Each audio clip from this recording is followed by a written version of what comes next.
Oke, let's go. Selamat datang di edisi malam dari sebuah video yang belum tentu berguna untuk kalian. Jadi di sini kita bahas apa ya? Saya sih kepikiran untuk bahas tentang hal yang ini sih bukan ya gimana ya, overthinking, atau bisa dibilang berpikir kelebihan atau kelebihan berpikir ya. Rame ya malam gini, dan besar kita pilih jalan santai saja.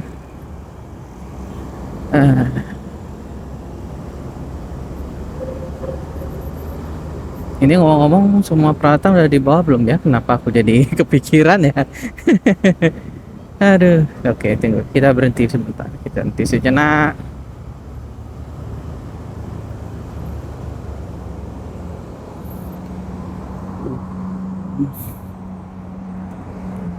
Oke, belanjaan udah. Udah. Tas sudah. Oh, ini dia. Pesan. Tas sudah. Tas headphone, headset. Bukan, tas mic udah. Oke, langsung aja. Video masih jalan. Oke. Nice.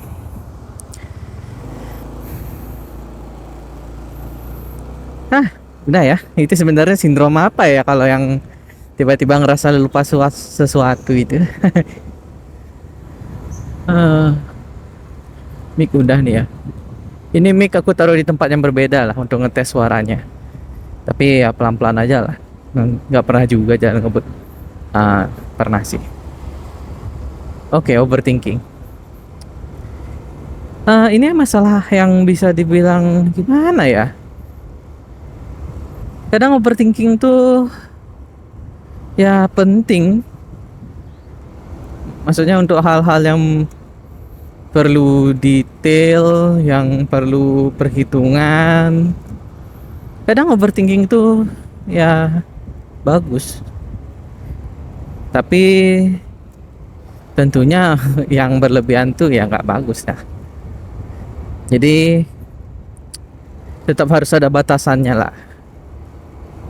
Nah, tapi kalau untuk overthinking yang kita bahas sekarang ini ya, ini lebih ke overthinking dalam melakukan sesuatu gitu misalnya.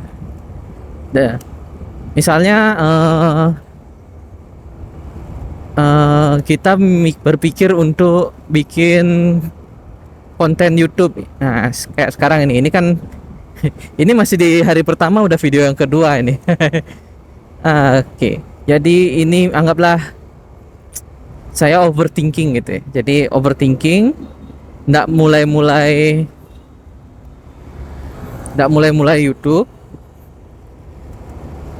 karena banyak yang apa ya, sebenarnya overthinking ini masalah teman saya daripada saya. Kalau saya sendiri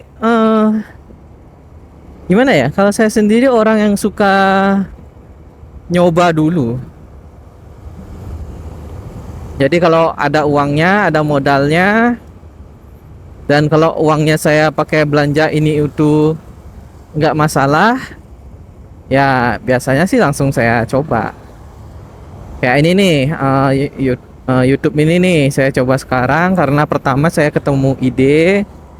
Jadi ide motovlog itu ya, karena saya lihat motovlog itu kayaknya asik gitu. Jadi ketika di motor itu kan kita sendirian gitu, lebih private, kita bisa ngomong bebas lah. Kalau kita kayak punya ruangan sendiri gitu loh. Kalau di rumah kan saya harus ngurung diri di kamar, ya kali saya ngurung diri di kamar. Jadi di motor itu adalah tempat sendirian yang enak banget. Bisa kita pakai untuk belajar sesuatu, mendengarkan podcast. Dulu saya pernah sih gitu, mendengarkan audiobook sambil jalan. Ya, apakah nambah pinter ya? Enggak juga sih. Ada sih beberapa ilmunya masuk ya, mungkin bisa dibilang tambah pinter lah sedikit. Ya, tapi beberapa kali habis itu bosan, kemudian kembali eh, jalan-jalan seperti biasa, kadang-kadang nyanyi juga. Walaupun suara sumbang, yang penting kan eh, nggak kedengeran ya. Atau kedengeran ya sebenarnya, tapi aku nggak nyadar aja.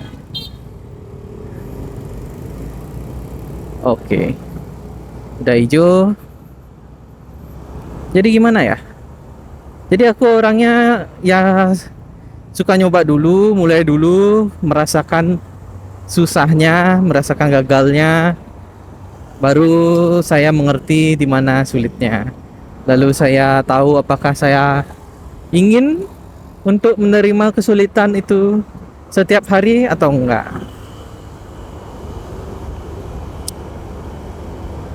Jadi saya banyak nyoba. Jadi kalau orang lihat saya itu mungkin kayak anget-anget kayak ayam gitu. Boleh nggak sih bilang gitu? Kayak angin-anginan. Nah, itu boleh lah. Jadi angin-anginan kadang-kadang ya nyoba ini, nyoba itu. Saya dulu juga pernah nyoba eh micro stock foto gitu. Nyoba foto-foto keliling-keliling pakai HP lagi. Ya, HP sekarang bagus ya, tapi HP saya dulu tahun 2017 lah, 2017-18 itu ya apa? Apa? Nggak ada apa-apanya dibandingkan sekarang. Cuman ya tetap aja ada orang yang bisa bikin foto bagus pakai HP kayak itu. Tapi itu bukan saya.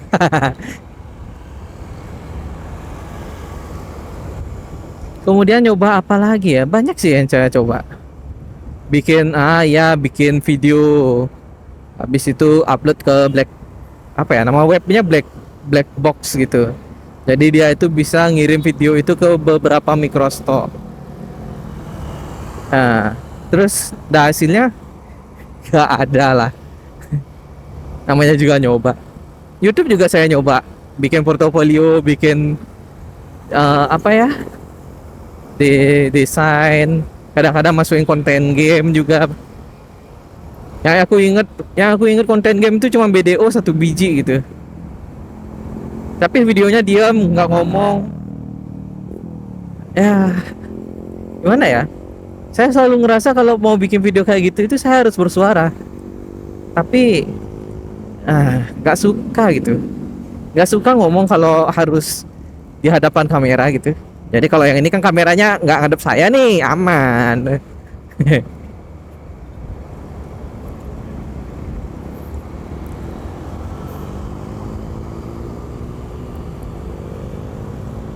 Oke lah ya. Ini nyebrang aman kan ya? Ini saya mau santai-santai dulu ini. Nah, jadi kembali ke overthinking. Overthinking itu kayak gimana ya?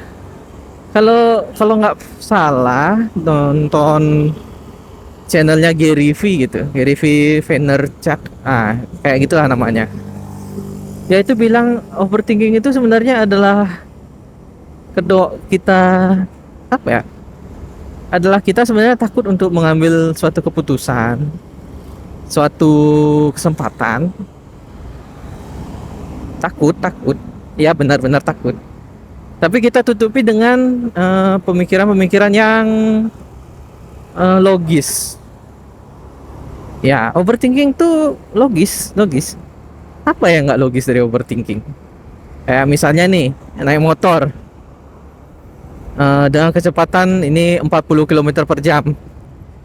Bisa kecelakaan kalau misalnya ada kucing lewat, anjing lewat, atau ada kelelawar namplok helm saya, habis itu saya mental.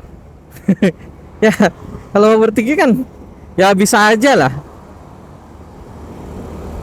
Tapi kalau tapi kalau berfokus sama overthinkingnya itu ya saya nggak jalan-jalan naik motor.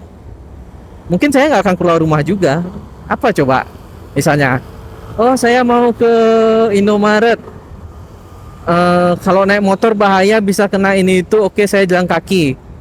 Nah terus waktu jalan kaki mikir lagi, oh iya di rumah sini ada yang miara anjing, di rumah situ apa ya namanya, orangnya sakti misalnya, itu takut lewat sana, atau kalau lewat sana jalannya terlalu ramai nanti kecopetan. Ya padahal ya tahu lah ya, overthinking. Entah ya, ya masuk akal, bisa benar benar.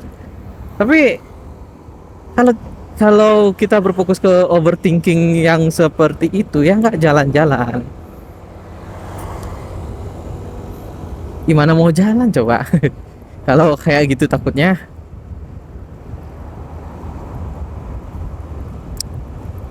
Ah, jadi kalau kalian overthinking,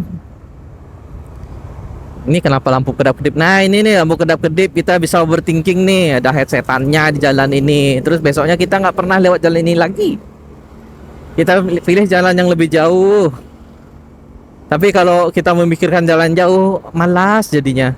Akhirnya nggak kemana-mana juga. Ya, ada bener-bener overthinking kalau gitu. Jauhan sih tapi. Tapi itulah ya, overthinking itu membuat kita mandek gitu. Padahal aksi aksi itu jauh lebih penting daripada ide. Sejelek apapun ide, kalau aksinya jalan, kemungkinan bisa bagus. Bayangin deh, kayak Aqua itu misalnya ya. Idenya jual air loh dijual. Tapi dilaksanakan ya, ya kalian beli kan sekarang. Maksudnya ya gimana ya, walaupun tentunya kita sekarang ngerti kalau air dalam kemasan itu ya lebih bersih, disaring gitu. Habis itu apalagi ya, ya udah gitu aja ya, kayak air yang dibersihkan dimasukin botol terus kita minum aman. Kita baru ngerti sekarang kan itu soal-soal kebersihan. Tapi untuk orang-orang dulu dikasih air aqua kayak gitu ya, pertanyaannya adalah ngapain beli kalau saya bisa masak airnya setengah jam atau 1 jam sampai panas mendidih, kuman mati dah sudah sampai mateng tuh.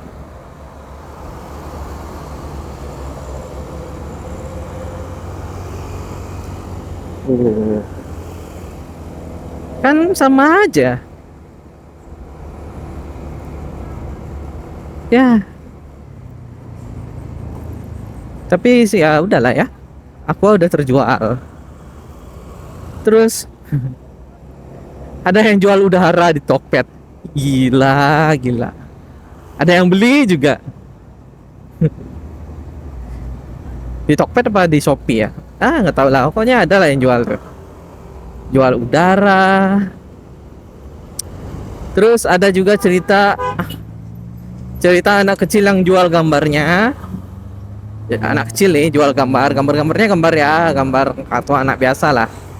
Tapi dia bilang untuk apa ya, akan disumbangkan ke mana gitu. Akhirnya banyak yang membeli gambarnya. Ya dan beneran disumbangkan. Tapi itu ide-ide yang apa ya? Ya remeh gitu. Maksudnya jual air, jual udara. Ya udah ada yang jual udara pakai jual pengharum atau kompres oksigen. Aduh nggak ngerti lah itu. Sama gambar anak-anak yang ya tahu lah ya, bener-bener anak-anak yang gambar pakai krayon gunung 2 isi sungai, nah dah isi matahari ya. Tapi itu yang ide yang dijalankan, dan ya bukan berarti ide ide itu kalau dijalankan selalu sukses, enggak juga. Tapi lebih baik menjalankan ide yang biasa aja.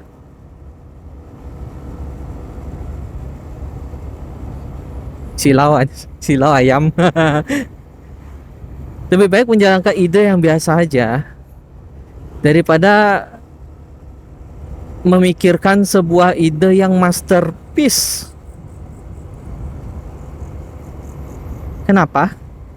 Karena ketika kita melakukan apa ya? Karena ketika kita menjalankan ide tersebut, tergantung dari seberapa pintar kalian ya. Maksudnya kalau kalian IQ-nya 160, habis itu kalian memikirkan sebuah ide yang masterpiece, bisa mungkin sampai detail-detailnya. Tapi untuk ya kita-kita yang IQ-nya ya mungkin 100-an lah. Ya IQ ku sih mungkin 100 ke bawah lah. Kalau IQ kalian mungkin lebih tinggi lah ya. Menjalankan ide itu membuat kita sadar bahwa ada hal-hal yang enggak kita pikirkan sebelumnya, yang tidak masuk ke perhitungannya kita. Misalnya nih, kalau aku nggak nge-YouTube, nggak ngebikin YouTube motovlog ini saya nggak tahu kalau konverter di HP ini perlu chip DAC, karena HP-nya Samsung dia harus pakai DAC baru dia masuk suaranya. Padahal tahun lalu saya pakai konverter biasa, terus saya coba ngerekam suara-suara, ternyata saya baru sadar kalau yang saya rekam itu adalah suara dari HP, bukan suara dari mic.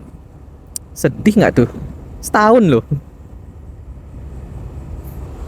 Habis itu ketika saya microstop foto, oke, kita microstop foto, kita foto sana sini, kita upload. Ternyata untuk bikin keyword di Shutterstock, Adobe Stock, itu keywordnya banyak, bisa sampai 50. Belum judulnya harus bahasa Inggris, panjang juga. Ya boleh sih pendek, tapi nggak tahu apakah itu bagus untuk di pencarian Shutterstocknya atau Adobe Stocknya atau enggak. Tapi ya kalau itu cuma sebatas ide, ya kita mikirnya, oh kita bisa dapat uang di microstock dengan kita mengumpulkan foto, habis itu dia upload, udah deh dapat uang. Ya nggak semudah itu. Ada tagnya harus diisi, judulnya juga harus diisi. Kita juga perlu memikirkan kira-kira orang ngetik apa sih supaya ngetik apa sih dia untuk nyari gambar ini. Misalnya kita gambar suasana jalan di malam hari, orang itu ngetik seperti itu kenapa? Terus apa yang diketik? Apakah dia ngetiknya jalan malam hari atau jalan-jalan malam atau apa? Kalau kita bikin judulnya perjalanan di malam hari, tapi orang yang membutuhkan gambarnya itu ngetiknya jalan-jalan malam, ya nggak akan ketemu gambar kita. Ini sampai ke microstock pembahasannya. Ini dari overthinking jadi microstock. Tapi gitulah ya. Itu untuk contoh dari overthinking. Banyak ya. Ketika kita overthinking, kita capek itu loh. Overthinking itu juga kegiatan, lebih capek daripada kita harus melaksanakan ide kecil kita. Ya, ide kecil kita. Ketika kita memikirkan ide itu adalah ide besar, ya, ide bagus, tapi setelah dilaksanakan, habis itu mengkomersilkan ide kita baru sadar ternyata ide saya tidak sebesar itu.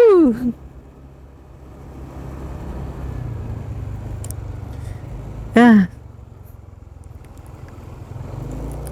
Oke, ini gimana ya? Saya jarang overthinking sih, jadi nggak terlalu relate juga untuk menjelaskan. Tapi untuk beberapa hal ya ada overthinking sih, agak overthinking sih. Kayak misalnya saya keputusan yang cukup besar lah di hidup saya. Misalnya kalau resign,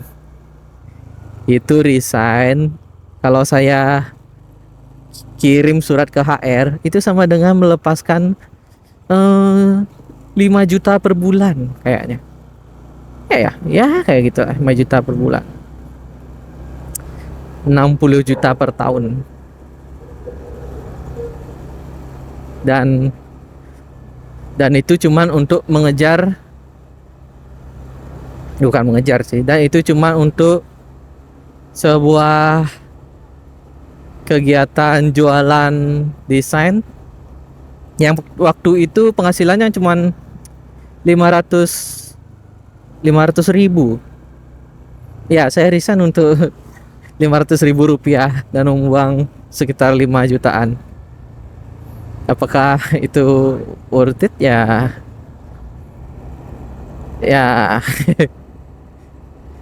ketika saya mau resign sebenarnya worth it sih, karena sebelum saya resign itu saya sudah mungkin bertahun-tahun ya, dari 2017 saya nyari set job apa sih yang bisa saya kerjakan tanpa saya harus ngomong sama kliennya, dan saya bisa bekerja dan mendesain seenak jidatnya. Nah, ketemu Microsoft kan, yang jadi masalah Microsoft jenis apa yang perlu saya buat dan bisa saya jual dan menghasilkan uang yang cukup untuk hidup saya tiap bulan.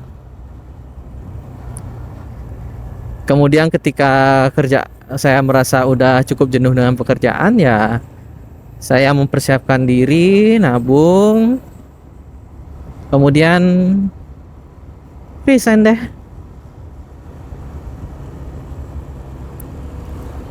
Jadi untuk resign itu dari kapan ya? Jadi untuk resign itu jadi sebenarnya pemikiran dari tahun berapa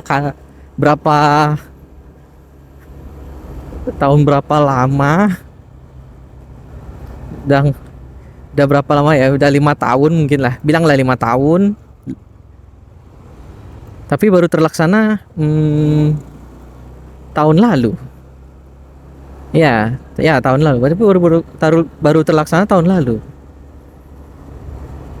Ya kenapa ya? Ya overthinking sebenarnya.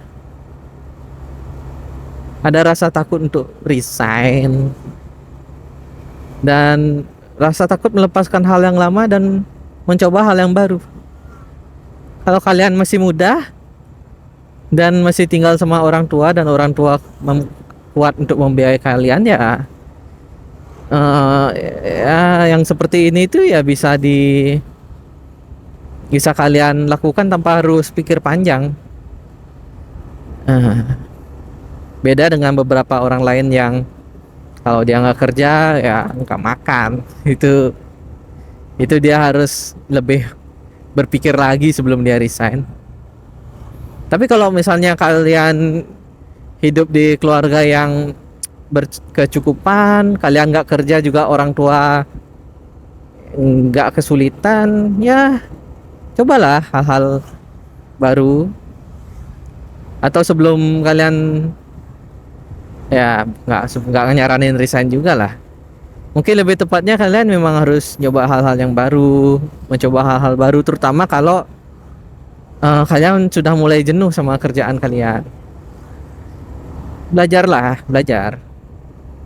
ya, nggak belajar kayak di sekolah sih. Kalau yang di sekolah belajar itu kan kayak didikte, tapi ketika udah dewasa, ya nggak dewasa sih, udah lebih tua lah, kalian tuh bakal belajar dan kalian mungkin akan memikirkan skill ini bisa dijual kayak gimana ya, kayak gitu. Jadi gitulah ya, mungkin udah cukup lah ini bicara ngaco ngarung ngidul dari tadi soal overthinking. Semoga ya kalau ada yang nonton, semoga bisa membantu kalian yang overthinking untuk mulai jalanin aja dulu. Kalau kalian overthinking dengan data yang terbatas, dengan pengetahuan yang terbatas, ya yang kalian dapatkan itu ya cuma ketakutan. Tapi kalau kalian overthinking dengan data yang lengkap, dengan apa ya? Dengan mengetahui apa yang terjadi di lapangan kurang lebihnya, maka kalian mungkin tidak berpikir rasa takut. Kalian mungkin akan lebih berpikir bagaimana meminimalisir yang tidak kalian inginkan dan memaksimalkan apa yang kalian inginkan di satu kerjaan tersebut. Oke, sekian video hari ini. Sampai jumpa di video selanjutnya. Bye bye.